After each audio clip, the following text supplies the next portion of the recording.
I'd like to thank everyone for tuning in to Unscripted, the video series where we explore athletes' stories from historically underrepresented or excluded racial, ethnic, and cultural groups.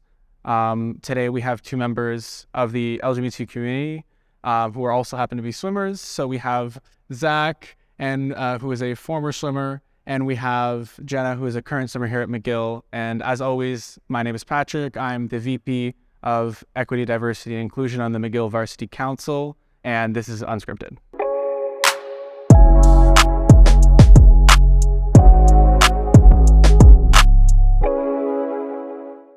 Did you feel like growing up, like when you were choosing your sports, because obviously you chose something that, has become very team-based now, but it was quite more individual when you were younger. What do you think influenced some of your decisions there? I think it's just based on like how I was raised. My parents put me into swimming right off the bat. So I think that was kind of really just like almost like an innate thing for me. I was like always in the water.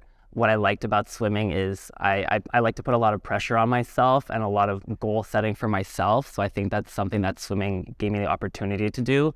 And then it was just an added bonus coming to McGill and being on a team sport where I got to share my goals with my teammates. So it was like a really positive experience from that. Yeah, I mean, this is my 14th season swimming now. I was put into it at a very young age. My dad was a high-level swimmer as well, so it kind of like ran in the family. My brother swam. It was definitely tough in, I think, high school when everyone had their like teammates and you're kind of stuck in an individual sport. You really have to have like the discipline to get up for practices on your own, especially when you don't have your parents to bring you anymore, But being part of this team has definitely helped a lot with that. Do you ever feel like you had a hard time fitting in at times, whether it was because of an identity that you had and you weren't comfortable speaking about it? Yeah, I definitely experienced a lot of issues when I was growing up being a part of the swim team. Although it's like a sport that's really mixed gendered, there's still obviously a lot of toxic masculinity when you go back into the locker room. You have like that locker room talk that's a little bit difficult to deal with sometimes.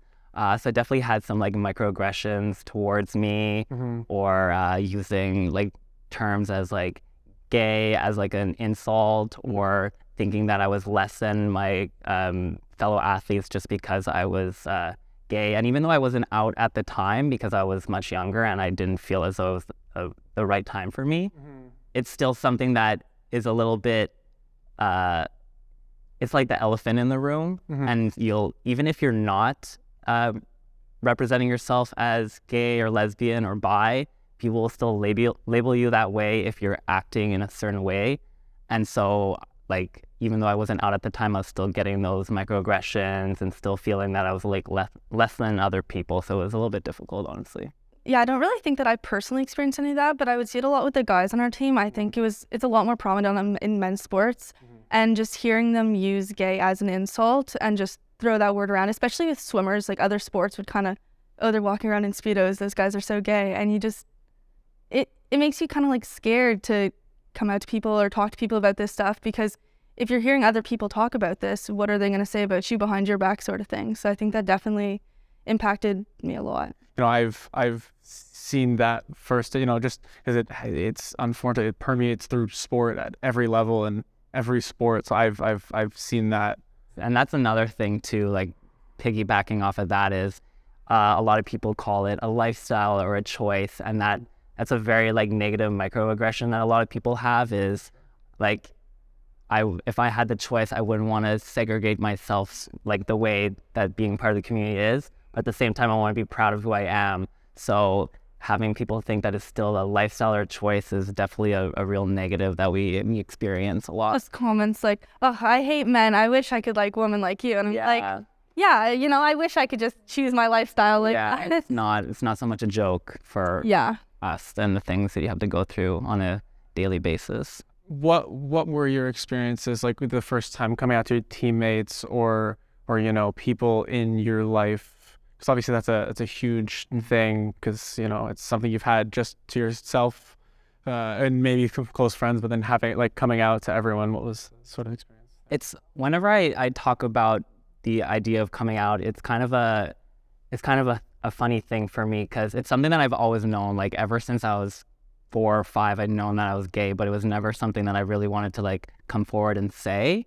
And even when I did start feeling comfortable about coming forward and expressing my sexuality, it was also something that I thought to myself that straight people don't have to come out and let everyone know what their sexuality is. And that's kind of how I pictured myself coming out. I never felt it was something that I had to sit my parents down and explain it to them, or have my teammates on deck and start explaining who I am, because my sexuality is not who I am. If there's a part of me that makes me unique or makes me different or special from someone else. So I never actually had that like sit down, explain it to everyone. It kind of just naturally came about. And so I was very fortunate that everyone on the McGill swim team, back when I was on the team, and I'm sure as it is still now today, like everyone's very accepting. It's a little bit different when you get into like university, and especially in a city like Montreal, where it's very liberal and very forward thinking. So I feel like a lot of people that come here are very similar with their thought processes, and can see how it's just like, you're just like everyone else. So it's not really that big of a deal. So that was kind of my experience. It was great.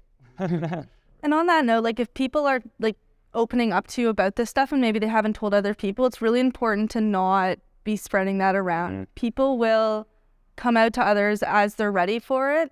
And sometimes you trust people more than others. And it's important to just let people take their time and do it, on their own. That's probably like one of the worst things you could do, is out someone or do it on their behalf. Yeah. It's a very special moment for some people. Even though we said that it was something that we didn't feel as though we wanted to sit down and tell people, if that is someone's goal and that's their journey, you need to let it be, and it's not your journey, it's theirs. For sure. Yeah. It's something they've trusted with. So exactly. Makes total sense that, it's their thing. Yeah. And what would you say to people who aren't out yet, to their teammates or to their friends, etc.? I would say that the community has come such a long way, and so many people in the past have put so much effort into making it more accepting. And I personally, when I was thinking about coming out, I knew I didn't want to waste away all that time and all that effort that people put in. And I wanted to be my real, authentic self, because I didn't want to live the rest of my life lying to myself, because I knew I would regret it one day. So just realize that you're in a community that's very accepting. Everyone is going to accept who you are, and you're still going to be that athlete. You're still going to be that all-star student. It's not going to be based on your sexuality. And honestly, just by having your voice come out and be present and participate in things like this today, like we were the only ones who came forward. If we had more voices, it causes a trickle-down effect where people feel more confident to step forward and be themselves. So it's definitely something we'd want to strive for. You got to love yourself before you're able to love other people.